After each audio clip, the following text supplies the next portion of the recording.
Praise the Lord. ప్రభు పెట్టమరకు దినంలోకి మీకు అందరికీ వందనాలు. ఈ దినం ప్రభు మన కొరకు ఏర్పాటు చేసుకున్నటువంటి వాక్య భాగము అపోస్తలుడైన పౌలు గారు కొలస్సీలకు రాసిన పత్రిక 1వ అధ్యాయము 13వ వచనము. ఆయన మనలను అంధకార సంబంధమైన అధికారంలో నుండి విడుదల చేసి తాను ప్రేమించిన తన కుమారుని యొక్క రాజ్య నివాసులుగా చేసెను. ఆ కుమారుని యందు మనకు విమోచనము అనగా పాపక్షమాపణ కలుగుచున్నది. ఆయన అదృశ్య దేవుని స్వరూపి అయి సర్వసృష్టికి ఆది సంభూతుడై ఉన్నాడు.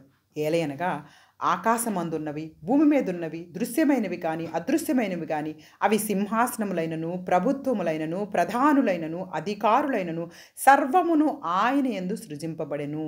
సర్వమును ఆయన ద్వారాను ఆయనను బట్టి సృజింపబడెను. ఆయన అన్నిటికంటే ముందుగా ఉన్నవాడు.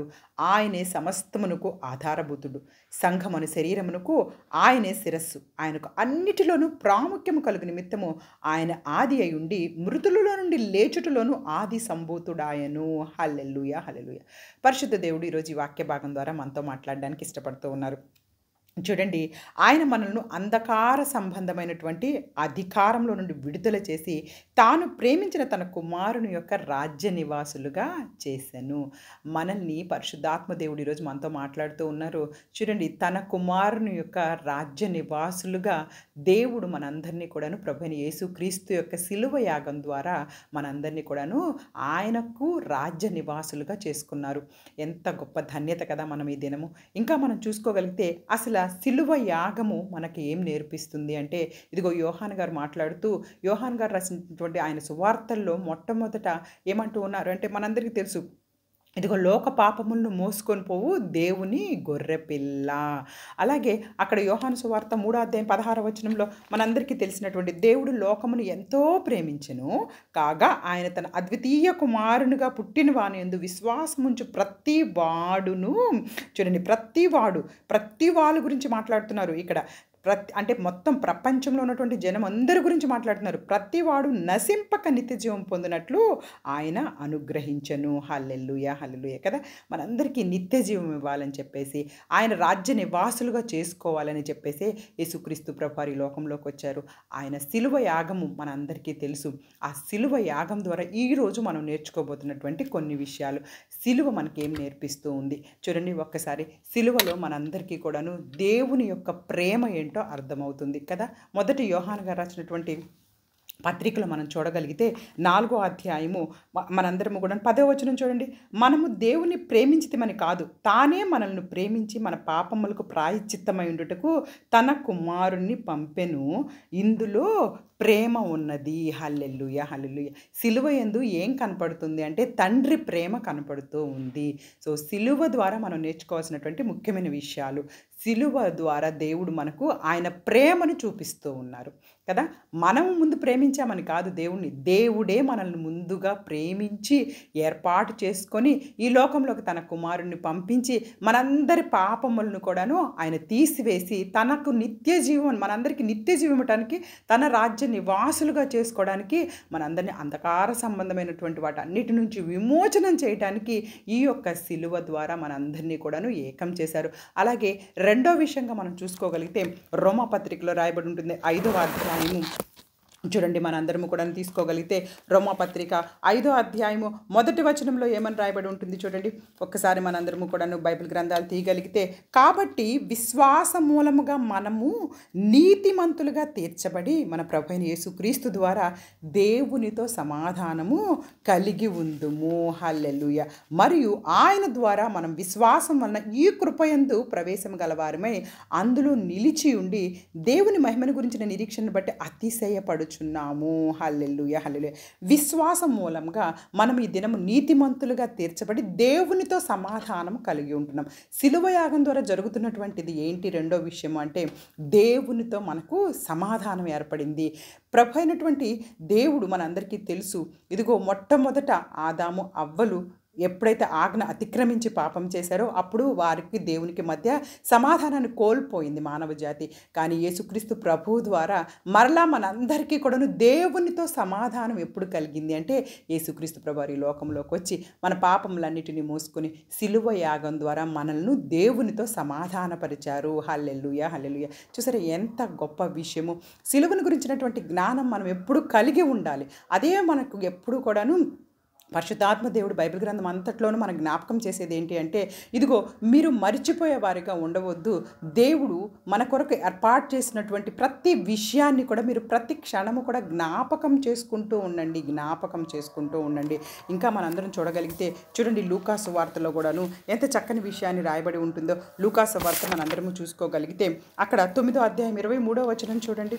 అక్కడ కూడాను ప్రభువైన క్రీస్తు వారు, మీరు ఎవరైనా సరే ఇదిగో నన్ను వెంబడింప కోరిన వాడు తన సిలువను ఎత్తుకొని నన్ను వెంబడించండి అన్న విషయము రాయబడి ఉంటుంది. 9వ అధ్యాయము ఒక్కసారి మనం చూడగలిగితే 23వ వచనము, మరియు ఆయన అందరితో ఇట్లైనను, ఎవడైనను నన్ను వెంబడింప గోరిన ఎడల తనను తాను ఉపేక్షించుకొని ప్రతిదినము తన సిలువను ఎత్తుకొని నన్ను వెంబడింపవలెను. హల్లెలూయా. ప్రతిదినము తనను తాను ఉపేక్షించుకొని సిలువను ఎత్తుకొని మనం వెంబడింపాలి. ఏంటి ఉపేక్షించుకోవడం అంటే? నువ్వేంటో ఈ లోకంలో మరిచిపోవాలి. నా యొక్క అహంకారము, లేకుంటే నా యొక్క స్టేటస్, లేకపోతే నేనేదో చేస్తున్నటువంటి ఉద్యోగాన్ని బట్టి, లేకపోతే నేనున్నటువంటి స్థితిని బట్టి వీటన్నిటిని మోసుకొని నువ్వు సిలువను ఎత్తుకొని వెంబడించలేవు. నువ్వు తగ్గించుకొని సిలువను ఎత్తుకొని వెంబడించాలి. సిలువను దేవుడు ఇదిగో మన అందరి కొరకు కూడా ఏర్పాటు చేసినటువంటి ఆ యాగాన్ని జ్ఞాపకం చేసుకుంటే మనమేంటో ఈ లోకంలో మనల్ని మనం తగ్గించుకొని ముందుకు సాగగలుగుతాము. హల్లెలూయా, హల్లెలూయా.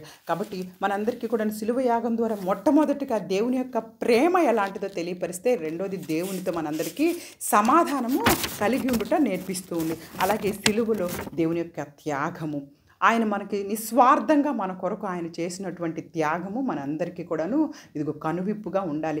సిలువను గురించినటువంటి ప్రతి ఒక్క విషయము కూడాను చూడండి, మన కొరింథీయులకు రాసినటువంటి పత్రిక 1వ అధ్యాయంలో ఏమని రాయబడి ఉంటుందో, సిలువను గురించినటువంటి జ్ఞానము నశించుచున్న వారికైతే వెర్రితనంగా కనపడుతుంది, కానీ రక్షింపబడుచున్న మనకు దేవుని శక్తి. హల్లెలూయా, హల్లెలూయా కదా. అపోస్తలుడైన పౌలు గారు కొరింథీయులకు రాసిన మొదటి పత్రిక 1వ అధ్యాయము 17-18 వచనాలు చూడండి, ఎంత చక్కని విషయాన్ని గురించి తెలియపరుస్తున్నారు. బాప్తీసమిచ్చుటకు క్రీస్తు నన్ను పంపలేదు, కానీ క్రీస్తు యొక్క సిలువ వ్యర్థం కాకుండానట్లు వాక్చాతుర్యం లేకుండా సువార్త ప్రకటించుటకే ఆయన నన్ను పంపెను.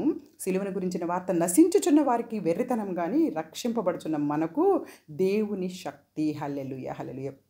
సిలువను గురించిన వార్త నశించుచున్న వారి జీవితాల్లో అది వెర్రితనంగా కనపడుతూ ఉంది, కానీ రక్షింపబడుచున్న మనకైతే దేవుని శక్తి.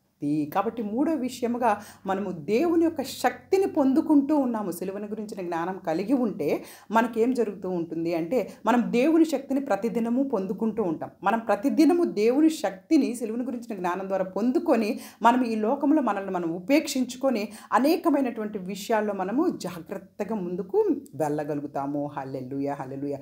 మొట్టమొదటి దేవుని ప్రేమ తెలియపరిస్తే సిలువ, రెండవది ఇదిగో దేవునితో సమాధానం కలిగి ఉండటం నేర్పిస్తే, మూడోది మనల్ని మనం తగ్గించుకొని ఆయన యొక్క త్యాగాన్ని జ్ఞాపకం చేసుకొని మనము దేవుని శక్తిని ప్రతిదినము పొందుకుంటూ వెళ్ళగలుగుతాము. హల్లెలూయా. అలాగే మనందరము కూడా చూసుకోగలిగితే చూడండి, మనము చెల్లించవలసింది ప్రభు అయిన దేవుడు చెల్లించాడు అన్న విషయం సిలువను చూస్తే మనకు అర్థమైపోవాలి. మన పాపములకు మనం చెల్లించాల్సినటువంటి అనేకమైనటువంటి భయంకరమైనటువంటి నేరాలు, పాపాలు చేసినటువంటి మన జీవితాలకు మనం ఎన్నో చెల్లించాలి. ఎన్నో చెల్లించినా కానీ మన పాపములు ఎవ్వరూ కూడా తీసివేయలేరు. కానీ ప్రభు అయిన దేవుడు ఆయన సిలువ యాగంలో ఆయన రక్తము ద్వారా, పరిశుద్ధమైనటువంటి ఆయన రక్తము ద్వారా మనకున్నటువంటి ప్రతి పాపమును తీసివేశారన్న విషయాన్ని మనము జ్ఞాపకం చేసుకోవాలి. సిలువ అంటేనే రక్షణ. హల్లెలూయా, హల్లెలూయా. చూడండి, మనకు ఒకసారి రోమాపత్రికలో 10వ అధ్యాయం కనుక మనం చూసుకోగలిగితే అక్కడ కూడా గొప్ప విషయాలను మనకు పరిశుద్ధాత్మ దేవుడు ఈరోజు తెలియపరుస్తూ ఉన్నారు. చూడండి, రోమాపత్రిక 10వ అధ్యాయము 8-9 వచనాలు చూసుకుంటే, అదేమని చెప్పుచున్నది, వాక్యము నీ యొద్దను నీ నోటను నీ హృదయములో ఉన్నది, అది మేము ప్రకటించు విశ్వాస వాక్యమే. హల్లెలూయా. అదేమనగా యేసు ప్రభువని నీ నోటితో ఒప్పుకొని దేవుడు మృతులలో నుండి ఆయనను లేపినని నీ హృదయమందు విశ్వసించిన ఎడల నువ్వు రక్షింపబడుదువు. హల్లెలూయా, హల్లెలూయా. చూసారా, విశ్వాస వాక్యము మన జీవితాల్లో ఏంటంటే యేసుక్రీస్తు ప్రభువారే ప్రభువుని ఒప్పుకోవాలి, నీ నోటితో మొట్టమొదట ఒప్పుకోవాలి. తర్వాత దేవుడు ఆయనను మృతుల్లో నుండి లేపినని నీ హృదయమందు విశ్వసించిన ఎడల నువ్వు రక్షింపబడదువు. హల్లెలూయా. ఎలయనగా నీతి కలిగినట్లు మనుషుడు హృదయంలో విశ్వసించుచు రక్షణ కలుగునట్లు నోటితో ఒప్పుకొనును. ఏమనగా ఆయన యందు విశ్వాసముంచు వాడెవ్వడు సిగ్గుపడడని లేఖనము చెప్పుచున్నది. ఆయన యందు విశ్వాసం ఉంచు ప్రతి ఒక్కరము కూడాను మనందరినీ కూడా నిత్య జీవానికి వారసులనే చేస్తాడు, కానీ దేవుడు మనల్ని ఎవరిని సిగ్గుపడేలాగా చెయ్యడు. ఇంకను మన హృదయంలో ఉన్నటువంటి ఆ విశ్వాస వాక్యాన్ని మనం నోటితో ఒప్పుకుంటూ అనేక మందికి మనం తెలియపరిస్తే, మనం విశ్వసించి అనేక మందికి తెలియపరిస్తే అదే నీకు రక్షణ. నువ్వు రక్షింపబడతావు, అనేక మందిని రక్షింపగలుగుతావు. కాబట్టి శిలువ యాగము అంటే అది రక్షణ. మనం గుర్తుపెట్టుకోవాలి. చూడండి, ఆయన హృదయం అనేటటువంటి తలుపు దగ్గర నుంచి ప్రతి క్షణము కొడుతూ ఉన్నారు, రక్షణ మనకి ఇవ్వాలని చెప్పేసి. నీ హృదయాన్ని ఆయన కొరకు తెరుస్తూ ఉన్నామా? పొట్టి జక్కయ్య గురించి మనందరికీ తెలుసు కదా. ఆయన హృదయంలో ఉన్నటువంటి ఆశ ఆ రోజు, ఇదిగో ఈ గృహమునకు ఈ దినమే రక్షణ వచ్చి ఉన్నది అని యేసుక్రీస్తు ప్రభువారు తెలియపరిచారు. మరి నీకున్నటువంటి ఆశను బట్టి ఈరోజు ఈ దినము దేవుడు నిన్ను కూడా రక్షణలోకి తీసుకురావాలని ఆశపడుతూ ఉన్నారు. కాబట్టి సిలువను గురించి ఇంకా అనేక విషయాలు మనందరము కూడా ముందు దినాలలో మనందరం ఇంకా అనేకమైన విషయాలు మనం తెలుసుకుందాము. అయితే మొట్టమొదట ఈరోజు తెలుసుకున్న విషయాలను బట్టి సిలువ అంటే తండ్రి ప్రేమను తెలియపరుస్తుంది. సిలువ అంటే తండ్రితో సమాధానాన్ని కలిగి ఉండటము. సిలువ అంటే ఆయన త్యాగము. అలాగే సిలువ అంటే రక్షణ. ఈ విషయాలన్నిటి ద్వారా మనమందరము ఇంకా బలపడాలని విశ్వాసంలో ఈ యొక్క సిలువ ధ్యానాల సమయాల్లో మనందరము ఆయనను జ్ఞాపకం చేసుకుంటూ మన జీవితాల్లో మార్పు తెచ్చుకోవాలని కోరుకుంటూ ఈ చిన్ని వాక్య భాగాన్ని దేవుడు ఆశీర్వదించి దీవించునుగాక. ఆమేన్. God bless you all.